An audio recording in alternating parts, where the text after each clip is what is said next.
Hey everybody, it's Sherry Dotter, your Impact Learning Coach. So I've been listening to Russell Brunson.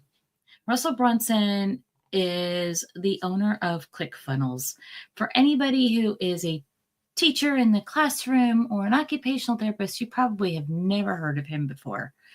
However, he owns this SaaS company that teaches people how to market their products. And one of the things that he suggested is that you document what is happening from day to day. And I'm going to try doing that today on this video. So what does my day look like on today, which happens to be February 27th, 2025?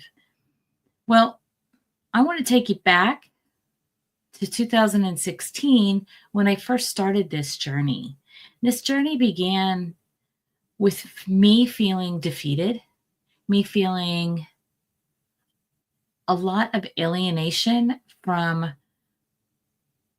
my environment. I often said that I could be sitting in the middle of a crowd and still feel lonely. I felt misunderstood. Sometimes I still feel misunderstood, but I have this platform now that I have created that I can share information with people. But one thing that you may not know is, and maybe I have shared this before, a long time ago, but maybe it's not something that I've shared recently. One of the things that I was doing back in 2016, 17, that time frame, is I was reading the Book of Esther. And so I would get a chapter a day in before I get out of bed. And then over time, it was all 10 chapters. I would read the entire book. And this woman really got to my heart. Who was she? What was she like? How did she find favor with a king in a foreign land where she, by all rights, should have been made a servant in the palace, or even not even had the chance to become part of the harem? And some people even say that this was the first documented sex trafficking. I know that's really a horrible thing to say, but some people say that this was the first documented sex trafficking experience. So what happens in the Book of Esther is the king is looking for a queen, and he calls every maiden in the entire 128 provinces that he is king over, and it's like, you all got to get to the palace because I'm going to pick my next queen. But there was a lot more to the story. Like, it took them 12 months to prepare them once they got to the palace. What happened in 12 months? What are some of the other things that happened? Well, I started really diving into this story, and I discovered a lot of things about that culture.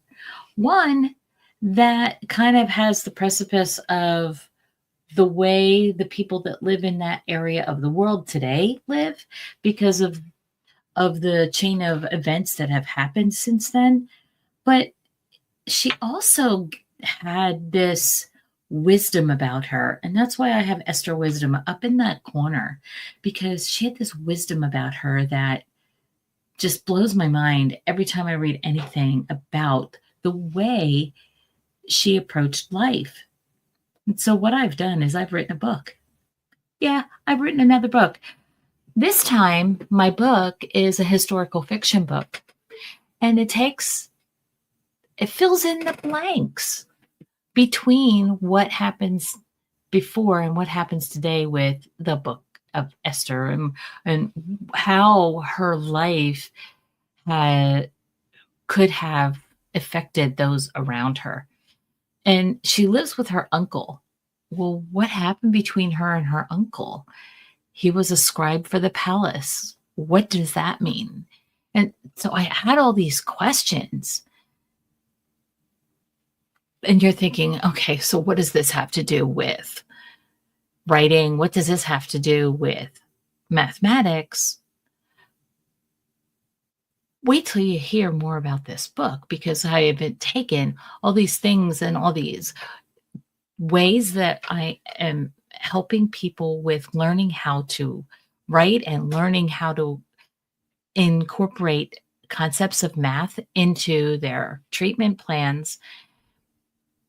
I do this throughout the book where these lessons are coming forth in a story.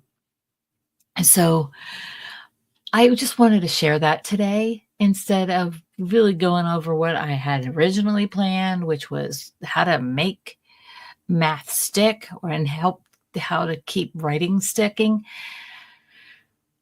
I think the journey through Esther is one of the ways that it helped make life stick for me. And it has changed my life. It has created this platform that I am now using called impact. I kind of have mentioned the first word of impact, and that is integrity. I was using a couple other words along the way, but the reason I have stuck to integrity is it felt like it was centering me. It felt like finally things were coming into alignment. It felt like things were the way they were supposed to be. So that's one of the lessons that I've learned from Esther is if you don't have full integrity against with yourself, you're not going to have full integrity with those around you. So if you're a teacher and you have a classroom and you don't feel like you're having a day full of integrity, your kids are probably going to be all over the place and causing chaos. Same thing if you're an occupational therapist. I think about my cat. If I've got a day where I am fully present, he is much better than a day that I am off doing something, but still in the house, and he gets under my feet and he annoys me and he carries on and he wants my attention and I don't want to give it to him. So he creates ways of getting my attention. Well, that's what kids are doing. So first person that you need to help is yourself. Then you can start helping others. And the foundation is integrity. I'm sure you're going, yeah, I've heard this before. It's okay. It's good to hear it again. This has been Sherry Dotterer, your Thursday Thought Junction lesson for the week. And today we are talking about Esther's wisdom. You have a great week, and I will talk to you next week.